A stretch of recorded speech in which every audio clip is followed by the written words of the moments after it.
17 अप्रैल 2026 से प्रारंभ हो रही भारत की जनगणना। महिला कर्मियों के ऊपर दिया गया बड़ा उत्तरदायित्व। महिला कर्मी अगर प्रगणक से नाम कटवाती है तो की जाएगी बड़ी कार्रवाई।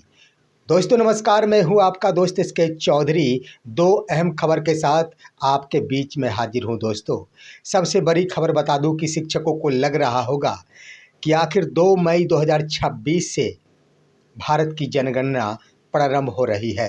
लेकिन दोस्तों, बड़ी खबर बता दें कि यह जनगणना का कार्य 2 मई से नहीं बल्कि 17 अप्रैल से ही प्रारंभ हो रही है।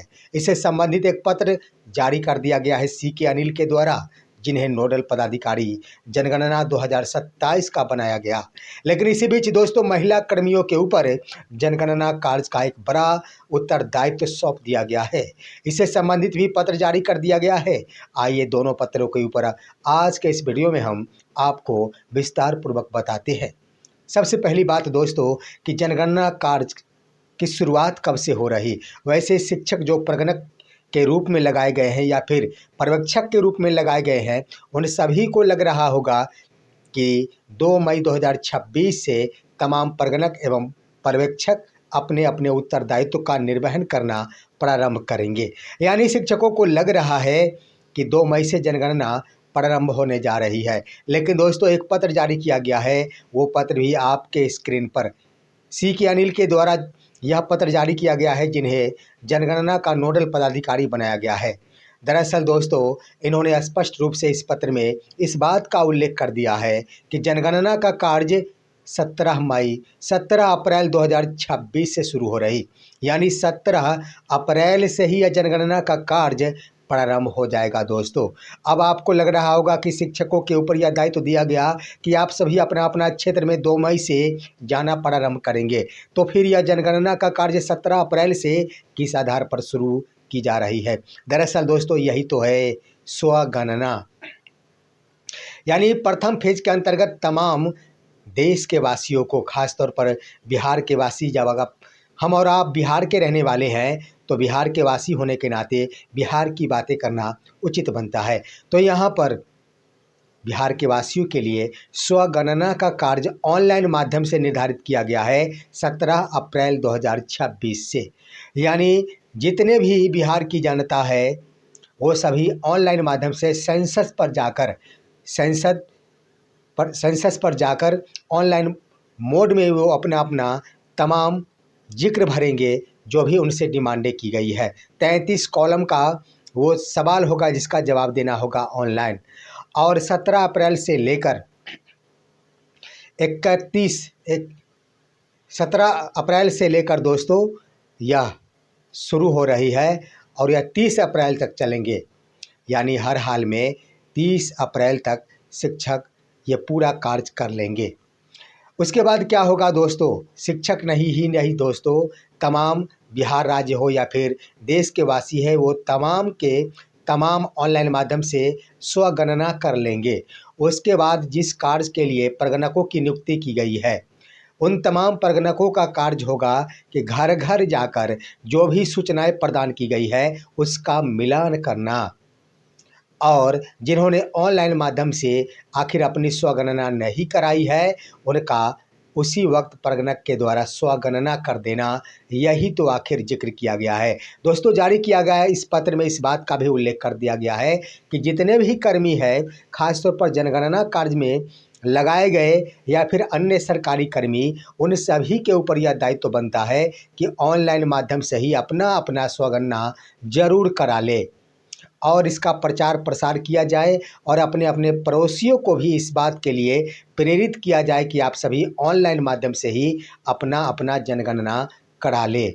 यानी दोस्तों, स्पष्ट रूप से सरकार यानी जनगणना कोषांग के स्तर से इन बातों पर बल दिया जा रहा है कि 17 अप्रैल से स्वगणना का जो कार्यक्रम प्रारंभ किया जा रहा है उससे हर व्यक्ति पालन करे, ऑनलाइन माध्यम से अपना अपना स्वगणना कर ले, ताकि उसका सिर्फ ब सिर्फ मिलान ही प्रगणक के द्वारा किया जा सके।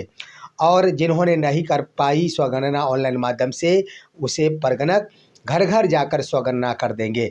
अब दोस्तों यहाँ पर सवाल ये उठ रहा है कि क्या आप अपनी या फिर कोई बिहार की जनता या फिर देश की जनता अपनी निजी बारे में ऑनलाइन माध्यम से सूचनाएं भर देते हैं और प्रगणक के द्वारा क्या उसका मिलान किया जाता है, तो इस बात की डर रहेगी कि उनकी तमाम सूचनाएं लीक कर दी जाएगी।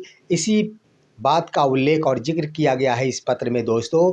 हर हाल में तमाम बिहार के नागरिक या फिर देश के नागरिकों को इस बात के लिए पूरी तरह स्पष्ट रूप से आश्वासन दिया गया है कि किसी भी प्रकार की सूचनाएं लीक नहीं की जा सकेगी, गोपनीय रखा जा सकेगा। तो दोस्तों मैं अंत में कहना चाहूँगा कि जो भी सरकारी कर्मी है या फिर प्रगणक हैं, उन सभी के ऊपर दायित्व बन गया है कि स्वगणना का कार्य जो 17 अप्रैल से शुरू हो रहे, इसका प्रचार प्रसार किया जाए और अपना भी गणना 17 अप्रैल से ही ऑनलाइन माध्यम से कराना सुनिश्चित कर दे।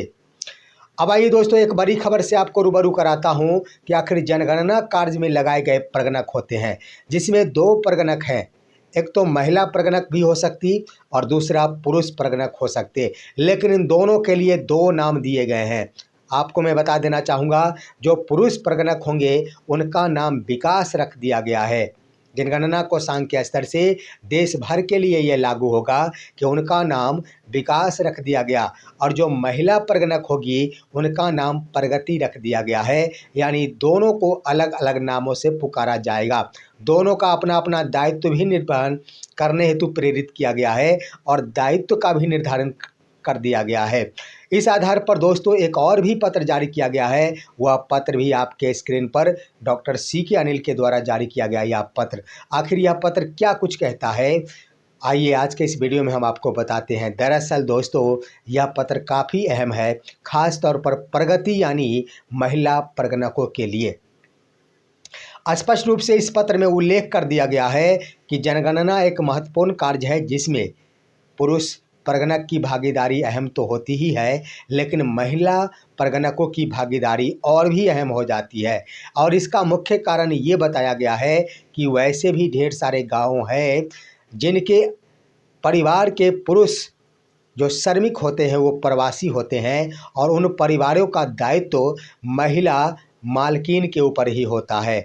ऐसे में जब जनगणना का कार्य होगा तो उन महिलाओं के पास जाकर ही तमाम सूचनाएं एकत्र किए जाएंगे और ऐसे में उन परिवारों जहां का उत्तरदायित्व तो महिला संभाल रही है, उस परिवार के यहाँ महिला प्रगणक ही अगर जाती है तो काफ़ी अच्छा होगा।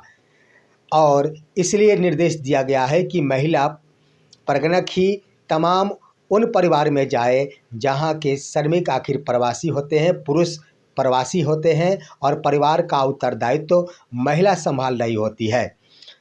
और इसके मद्देनज़र दोस्तों आगे लिख दिया गया है कि महिलाओं के ऊपर तो जिम्मेदारी दे ही गई है, लेकिन इसी बीच बड़ी खबर ये आ रही है कि ढेर सारी महिला प्रगणक या फिर महिला कर्मी जो जनगणना कार्य में लगाए गए हैं, उनके स्तर से जनगणना कार्य से अपना नाम कटवाया जा रहा है।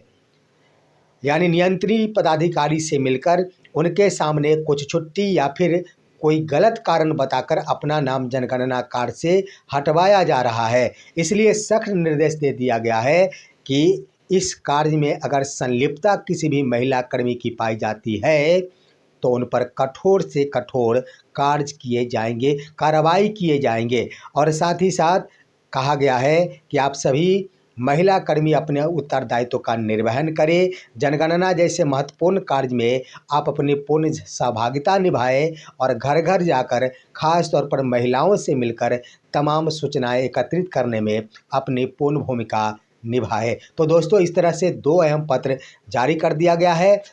इन दोनों पत्रों में सबसे बड़ी खबर कि आखिर 17 अप्रैल से ही जनगणना का कार्य प्रारंभ हो रही और दूसरी तरफ की महिला कर्मियों के ऊपर एक बड़ा दायित्व सौंप दिया गया है। संभवतः महिला कर्मियों की प्रतिनियुक्ति भी अब की जा सकेगी इस पत्र के जारी हो जाने के बाद।